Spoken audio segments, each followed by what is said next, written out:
जय हिंद, वंदे मातरम, भारत माता की जय। राष्ट्रवाद की बात प्रहार के साथ आप सभी का हार्दिक स्वागत है। दोस्तों, बजट सत्र 23 नवंबर से चालू हुआ है और 20 दिसंबर तक चलेगा शीतकालीन सत्र। और जब जब सत्र चालू होता है, इसमें सत्र क्यों आता है कि जो अहम बिल है, अहम बिल को पारित कराना, मतलब वाद हो, संवाद हो, विचार हो और सर्वसम्मति से बिल पास हो। जो जनता के हितों के मुद्दे हैं, उन मुद्दे पे चर्चा हो। मगर जब से 11 साल हो गया, जब से मोदी की सरकार आई है और उधर नेतृत्व राहुल गांधी को मिला है, एक भी कोई सेशन सुचारू रूप से नहीं चला। अब इसमें 16-17 अहम बिल पास होने हैं। बिल तो सरकार पास कर लेगी, पर बाद में आप इल्ज़ाम लगाओगे कि हम लोगों की अनुपस्थिति में लगा दिया गया, बिल पारित हो गया। अब देश का जो 100 साल से भी पुराना, 150 साल पुराना अंग्रेजों का जो कानून था, पुलिस CRPC एक्ट और IPC एक्ट, इन IPC एक्ट और CRPC एक्ट को बदली कर दिया गया, जो अभी BNS के नाम से हो गया। मगर उस समय 160 से अधिक सांसद राज्यसभा लोकसभा के जो निलंबित हो गए थे और बिल पारित हो गया। अब कहते हो कि हम लोगों को निकाल के पारित कर देते हो। दूसरा हवाला ये लोग क्या देते हैं कि अरुण जेटली और सुषमा स्वराज ने कहा था कि सदन चलाना सत्ता पक्ष का काम है।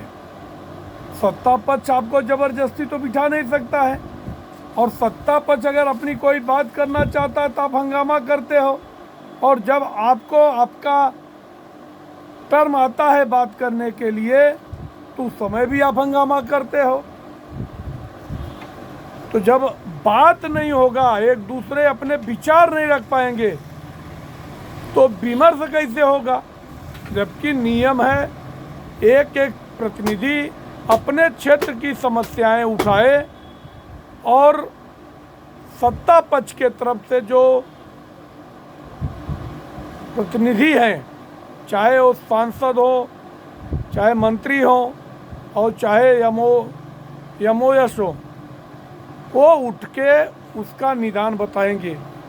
कौन सा काम हुआ है या कौन सा काम होने वाला है, या जनता की जो ग्रेवियंस है कि ये हमारी समस्याएं कब तक सॉल्व होंगी, इन सभी मुद्दों के उठाने के लिए ही 1 मिनट का कम से कम 1.5 करोड़ रुपए खर्च होता है।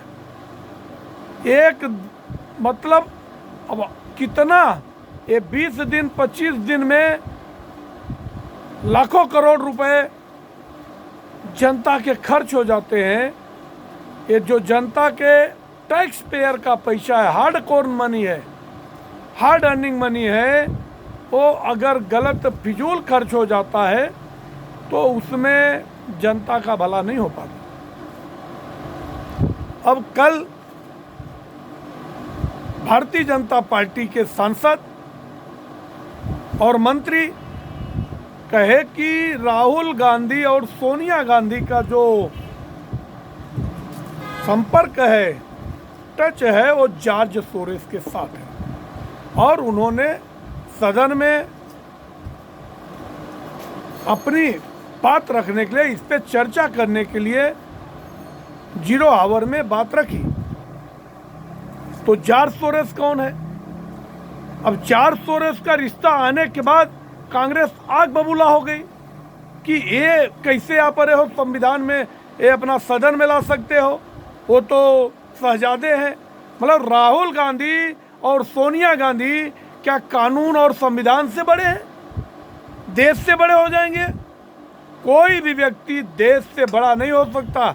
दूसरी बात कि कोई भी व्यक्ति संविधान से बड़ा नहीं हो सकता। अपने देश का हिस्सा संविधान है। अब जॉर्ज सोरेस कौन है? जॉर्ज सोरेस जो कि अमेरिका के एक बहुत बड़े बिजनेसमैन है, जिसकी पूरी एसेट्स है 67.70 अरब डॉलर। उन्होंने कहा कि मोदी को हटाने के लिए $1 मिलियन मैं खर्च करूंगा। और उन्होंने टूल किट, जैसे ही सदन सत्र आता है, सदन सत्र से पहले कांग्रेस एक टूल किट लेके आती है। पहले लेके आई किसान आंदोलन, 1 साल तक किसान बैठे थे धरने पे। बाद में क्या हुआ? किसानों को 22 फसलों पे एमएसपी दिया हुआ है, तो भी आज सिंघू बॉर्डर पे किसान जबरदस्ती बैठे हुए हैं। वही कर्नाटक और महाराष्ट्र में जैसे ही सरकार बनती है बीजेपी की, 100 से अधिक प्रॉपर्टी पे वक्फ बोर्ड ने किसानों के ज़मीन पे अपना दावा ठोक दिया। ये कांग्रेस क्या करती है कि इतना असीम पावर क्यों दे दिया कि अगर मैं सत्ता में हूँ तब तो मैं तुष्टीकरण करूँगा ही, और अगर मैं सत्ता के बाहर हूँ तो ऐसे कानून बना दूंगा जिससे तुष्टीकरण होता रहेगा। अब जो जिसकी पुश्तैनी ज़मीन है, अब उसको वक्फ बोर्ड कह दिया हमारा है। अब एक तरफ अडानी करोड़ों रुपए दे के कोई ज़मीन खरीदते हैं, तो उसको कहती है कांग्रेस पार्टी और उनके चट्टे बट्टे कि ये तो अडानी मोदी का ही है। और बिना 1 रुपए दिए एक रुमाल रख देने से वक्फ बोर्ड कहता है ज़मीन हमारी हो गई। अरबों रुपए की ज़मीन फुकट में ले लिया। इस पे कांग्रेस और कांग्रेस के सहयोगी दल एक शब्द नहीं बोलते हैं। तो मोदी को हटाने के लिए जॉर्ज सोरेस ने $1 मिलियन रखा हुआ था। कांग्रेस अरबपति जॉर्ज सोरेस की मदद से अंतर्राष्ट्रीय एजेंसियों के एजेंट बनकर इस देश के देश में विभाजन पैदा करना चाहती है। ऐसा बीजेपी के सांसद निशिकांत दुबे और संबित पात्रा ने कहा। बीजेपी के सांसदों ने सदन में चर्चा के लिए मुद्दा उठाया। 2 बजे तक सदन स्थगित रहा। अब जैसे मुद्दा उठाया वैसे कांग्रेस चिल्पो चालू कर दिया। नड्डा ने कहा हमारे प्रतिनिधि को संसद में चर्चा करना चाहते हैं। फिर राधा मोहन अग्रवाल ने कहा कि बहुराष्ट्रीय कंपनियां और जॉर्ज सोरेस की मदद से कांग्रेस देश में विघटन पैदा करना चाहती है। जेडीयू के सांसद संजय झा ने कहा कि बांग्लादेश में आज जो हिंदुओं के साथ हुआ है उसमें जॉर्ज सोरेस की भूमिका है। इससे भी फोर्ब्स मैगजीन है, फोर्ब्स मैगजीन के अनुसार जॉर्ज सोरेस 67 अरब डॉलर से ज़्यादा की संपत्ति है। अब ये जॉर्ज सोरेस है कौन? ये जो कि किसी भी देश को अस्थिर करने के लिए, वहाँ की अर्थव्यवस्था को कमज़ोर करने के लिए ऐसे ही भ्रामक खबर चलाता है, और उस खबर के वजह से जब वहाँ का शेयर गिर जाता है तो वो शेयर कम पैसे में खरीद लेता है। जैसे अभी बीच में पिछली बार सत्र के दौरान सबसे ज़्यादा जोर शोर से राहुल गांधी और उनके सहयोगी इंडिया अलायंस वाले हिंडनबर्ग का मुद्दा उठाए, और हिंडनबर्ग की वजह से अडानी का 20 लाख करोड़ का नुकसान हुआ। तो वैसा ही ये लोग करना चाहते हैं, जो भारत की बढ़ती अर्थव्यवस्था से परेशान जॉर्ज सोरस और जो बाइडेन चाहते हैं कि भारत की अर्थव्यवस्था कमज़ोर हो जाए। ऐसा करके उसने करीब 100 देशों तक अपनी पहुंच बना ली है। अब उन पे पैसे के दम पर कई देशों की राजनीति को भी प्रभावित करने का आरोप है। अब 94 साल के अमेरिकी अरबपति कारोबारी जॉर्ज सोरेस पूर्व अध्यक्ष सोनिया गांधी के संबंध हैं, ऐसा भारतीय जनता पार्टी के सांसदों ने कहा। सोनिया गांधी के FDLAF forum of defence credit lords in Asian Pacific के नाम से संगठन से जुड़े हुए हैं। मतलब इसमें सोनिया गांधी भी जुड़ी है और जिसमें जॉर्ज सोरस की फंडिंग होती है। अभी जब भारत जोड़ो यात्रा निकाला था राहुल गांधी ने, तो जॉर्ज सोरस के जो इनका है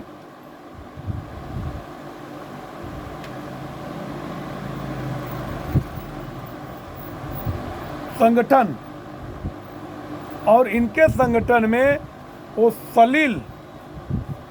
सलील जो अध्यक्ष है वो आकर राहुल गांधी से मिला है। और यही संगठन जॉर्ज सोरेस का कश्मीर को भारत से अलग करने की मांग करता है।